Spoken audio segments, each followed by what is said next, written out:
Hi friends, welcome to my channel. ఈరోజు video vlog చేస్తున్నానండి.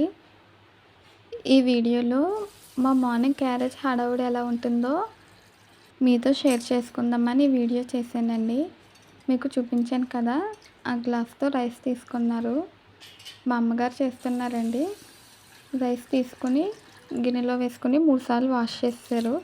Wash చేసాక నీళ్ళు వేసుకొని ఒక అరగంట పాటు నానబెట్టారు. మీరు కనుక మా ఛానల్ ఫస్ట్ టైం చూస్తున్నట్టయితే ప్లీజ్ లైక్, షేర్, సబ్స్క్రైబ్ చేయండి. తర్వాత ఇక్కడ వెజ్ బిర్యానీకి కావాల్సినవి తీసుకున్నారండి. అవి కట్ చేస్తున్నారు.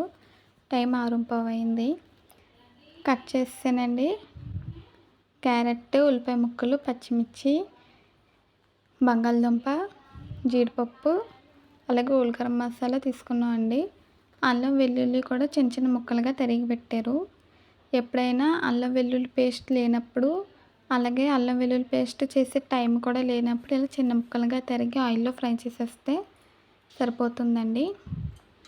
తర్వాత కుక్కర్లో వెజ్ బిర్యానీ చేస్తున్నారు. కుక్కర్ పెట్టి హీట్ అయ్యాక ఆయిల్ వేసి తర్వాత ముందుగా చూపించిన హోల్ గరం మసాలా వేసుకుని వేయించుకున్నారు.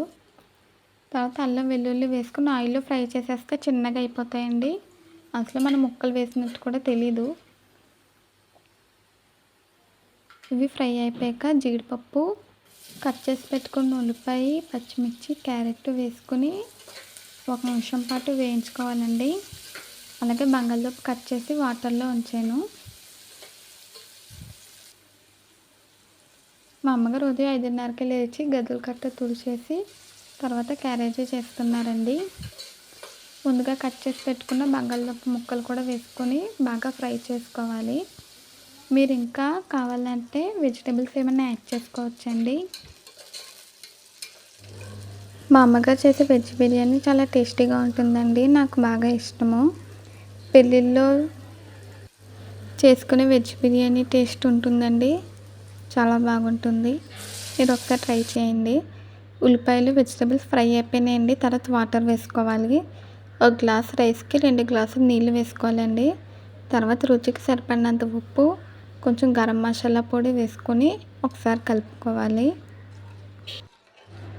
నీళ్ళు పొంగొచ్చాక మనం ముందుగా నానబెట్టుకున్న రైస్ వేసుకోవాలండి. నేను మామూలు రైస్తోనే వెజ్ బిర్యానీ చేస్తున్నాను.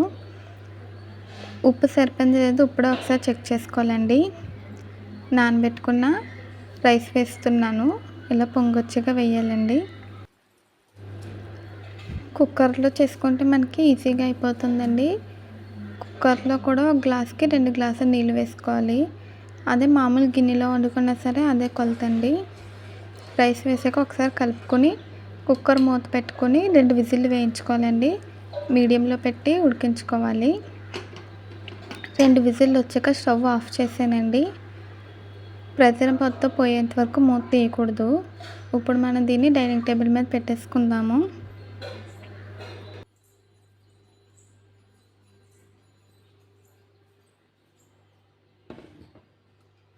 మూత తీస్తున్నానండి. చూడండి ఫ్రెండ్స్, వెజ్ బిర్యానీ పర్ఫెక్ట్గా ఉడుకుంది. పొడి పొడిలాడుతూ చాలా బాగా వచ్చిందండి. కింద కూడా ఎక్కడ మాడిపోకుండా చాలా బాగా వచ్చింది. చూడండి ఫ్రెండ్స్, బంగాళదుంప, జీడిపప్పు, క్యారెట్ వేయడం వల్ల కలర్ఫుల్గా ఉందండి. టేస్ట్ కూడా చాలా బాగుంటుంది. సింపుల్గా టేస్టీగా చేసుకోవచ్చు. ఇప్పుడు దీన్ని క్యారేజ్ బాక్స్లో పెట్టుకుంటున్నాను. ఇప్పుడు టైం 7:15 అయిందండి. క్యారేజ్ హడావుడి అయ్యింది. ఇప్పుడు నెక్స్ట్ టిఫిన్ సెక్షన్ అండి. టిఫిన్లు కట్ అయిపోయాక అప్పుడు కాలేజీకి బయలుదేరాలి. నేను ఇక్కడ 2 బాక్సెస్ పెట్టుకున్నానండి. రైస్ 2 బాక్సెస్ సరిపోతుంది. ఇప్పుడు దీన్ని మనం హాట్ బాక్స్లో పెట్టుకుందాము.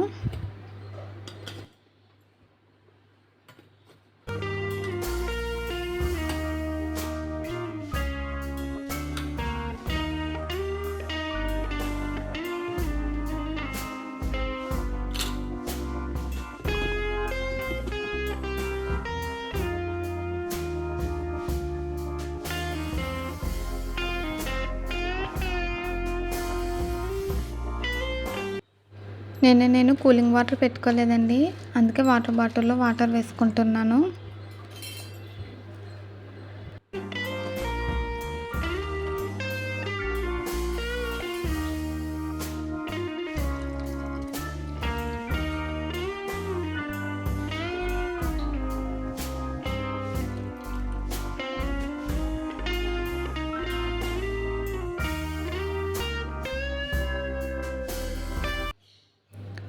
వాటర్ వేసానండి. ఇప్పుడు ఇది క్యారెట్ రెడీ అయిపోయింది. బ్యాగ్లో సర్దేసుకుందాము. నేనే వీడియో తీసుకుంటూ బ్యాగ్లో పెట్టుకోవడం వల్ల కొంచెం ఇలా వచ్చిందని వీడియో ఏమనుకోవద్దు. టేస్టీ వెజ్ బిర్యానీ రెడీ అయిపోయింది. మీకు నచ్చితే ట్రై చేయండి. ఎలా వచ్చిందో కామెంట్స్లో తెలియచేయండి. ఈ వీడియో కనుక మీకు నచ్చితే ప్లీజ్ లైక్ చేయండి, షేర్ చేయండి, సబ్స్క్రైబ్ చేయండి, అలాగే బెల్ ఐకాన్ క్లిక్ చేయండి. మళ్ళీ వీడియోలో కలుద్దాము. Bye friends.